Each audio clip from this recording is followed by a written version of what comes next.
Very good morning.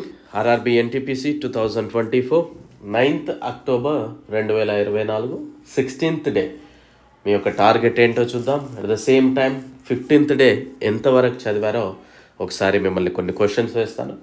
ప్రతి ఒక్కరు కూడా తప్పక ఆన్సర్ చెప్పడానికి ప్రయత్నం చేయండి. ఎవరినో అడుగుతున్నాడు అన్నా అని కాకుండా మమ్మల్ని క్వశ్చన్ చేస్తూ ఉన్నాడు, మేమే జాబ్ కోసం ట్రై చేస్తూ ఉన్నాం, సో మేము ఆన్సర్ చేయడానికి ప్రయత్నించాలి అని ట్రై చేయడానికి ప్రయత్నం చేయండి.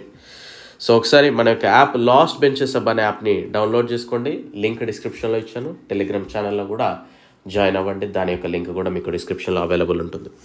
So 15th day number system complete చేయమని చెప్పేసాను. ఇక హైకోర్టు పూర్తి చేయమన్నాను. బయోస్పియర్ రిజర్వ్స్, న్యూ పార్లమెంట్ గురించి కూడా చదవండి అని చెప్పాను. సో దానికి సంబంధించి కొన్ని క్వశ్చన్ చూద్దాం. సో ముందుగా దసరా ఆఫర్గా ఇక ఆఫర్ అయితే క్లోజ్ అవుతూ ఉంటుంది. ఎందుకంటే ఫెస్టివల్ అయిపోగానే 50% ఆఫర్తో ఇవ్వడం జరుగుతూ ఉంది. మీరు చేయాల్సింది ఫస్ట్ యూట్యూబ్లో నా క్లాసెస్ చూడండి, 1కి 2 సార్లు చూడండి. డౌన్లోడ్ ఆప్షన్ ఉండదు, యాప్లో ప్రింట్కి చాయిస్ లేదు. అండ్ రైల్వే ఎగ్జామ్స్కి ఏం అవసరమో అవి మాత్రమే ఉంటాయి. సో బిఫోర్ దట్ 10 సార్లు చూడండి యూట్యూబ్లో కొన్ని క్లాసెస్. సో ఇందులో GK, polity, computers, chemistry, science each subject కేవలం 50 rupees. NTPC and group D course 300 rupees. So మీకు ఇంకా పెండింగ్ క్లాసెస్ కొన్ని ఉన్నాయి, కొన్ని సబ్జెక్ట్స్ కంప్లీట్లీ పూర్తి అయిపోయాయి. సో ప్రాపర్గా ప్రిపేర్ అవ్వండి, డెఫినెట్లీ సక్సెస్ అయితే సాధిస్తారు. సో ఇక్కడ చూద్దాం. అంటే 15th రో the product of first whole and first prime number is, మొదటి పూర్ణాంకము మరియు ప్రధాన సంఖ్యల లబ్ధం ఎంత అంటున్నాడు. The number of integers between 100 and 600 which are divisible by 4 and 6.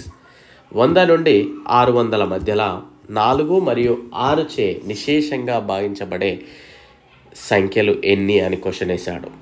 The pair of numbers which are relatively prime to each other. క్రింది వాటిలో సాపేక్ష ప్రధాన సంఖ్యల జత ఏది అనే క్వశ్చన్ వేశాడు.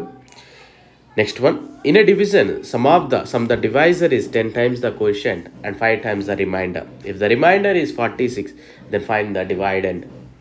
విభాజకము భాగఫలానికి 10 రెట్లు మరియు రిమైండర్ 5 టైమ్స్ అంటే శేషానికి 5 రెట్లు ఉంటుంది. అయినా శేషం 46 అయినా విభాజ్యం ఎంత? ఓకేనా. Next one, the value of X for which the expression a cube plus a square minus 5a plus x will be divisible by a minus 2. ఈ సమీకరణము a minus 2 చే విశేషంగా భాగించబడతా ఉంది. అయినా x విలువ ఎంత అంటున్నాడు. In a farm there are cows and hens. If heads are counted they are 180. If legs counted they are 420. The number of cows in the farm is, ఒక ఫామ్లోనట ఆవులు మరియు కోళ్ళు ఉన్నాయంటే వాటి యొక్క తలలు లెక్కించగా 180 అండి ఉన్నాయి. అదేవిధంగా కాళ్ళు 420 ఉన్నాయి. అయినా ఆవుల సంఖ్య ఎంత? వీడియో లైక్ చేయడానికి ప్రయత్నం చేయండి, షేర్ చేయండి. మంచి కంటెంట్ అందిస్తున్నప్పుడు, మంచిగా కోఆపరేట్ చేస్తున్నప్పుడు మీరు కూడా కోఆపరేట్ చేస్తూ ఉంటే బాగుంటుంది. Okay right. Unit digit of 251 power of 896. దీని యొక్క యూనిట్ డిజిట్ ఏంటి? Unit digit of 91 power of 49832. Next one, 14 square plus 15 square plus up to 35 square equal to 12 plus 14 plus 16 plus so on, so 24 plus 26 plus 28 equal to 5 square plus 7 square plus 9 square plus up to 13 square plus 15 square, then 4 plus 8 plus 12 plus 16 so on, so 36 plus 40. 2 power 91 divided by 7 reminder అనేది ఏమవుతుంది? ఇక్కడ 6 2 3కి bar ఉంది, దీన్ని ఫ్రాక్షన్స్లోకి convert చేయండి. Next one, high court వ్యవస్థ భారతదేశంలో మొట్టమొదటిసారిగా ఎప్పుడు ఏర్పాటైనది? భారతదేశంలో తొలి హైకోర్టు ప్రధాన న్యాయమూర్తి ఎవరు? ప్రస్తుతం ఎన్ని హైకోర్టులు ఉన్నాయి? రాష్ట్రాలకు హైకోర్టులను ఏర్పాటు చేయడం అనేది ఎన్నవ ఆర్టికల్? జిల్లా న్యాయమూర్తులను ఎవరు నియమిస్తారు? హైకోర్టు రిట్లను జారీ చేయడం అనేది ఎన్నవ ఆర్టికల్? హైకోర్టు న్యాయమూర్తికి కావాల్సిన అర్హతలు ఏంటి? భారతదేశంలో అతిపెద్ద బయోస్పియర్ రిజర్వ్ ఏది? నందాదేవి బయోస్పియర్ రిజర్వ్ ఎక్కడ ఉంది? నూతన పార్లమెంట్ భవనం వాస్తుశిల్పి ఎవరు? నూతన పార్లమెంట్ భవనం యొక్క సీట్ల సామర్థ్యం ఏది? సింగోల్ దేనికి గుర్తుగా ఉపయోగించేవారు? నూతన పార్లమెంట్ భవనాన్ని ఏ రోజున ప్రారంభించారు? నూతన పార్లమెంట్ భవనం యొక్క 3 ప్రధాన ద్వారాలకు ఏమని పేర్లు పెట్టడం జరిగింది? సో ఈ క్వశ్చన్స్కి ఆన్సర్ చెప్పడానికి ప్రయత్నం చేయండి. అండ్ ఇక 16th డే మీ యొక్క టార్గెట్ వచ్చేసి వాల్యూమ్, సర్ఫేస్ ఏరియాలు, క్యూబ్ గురించి నేర్చుకోండి.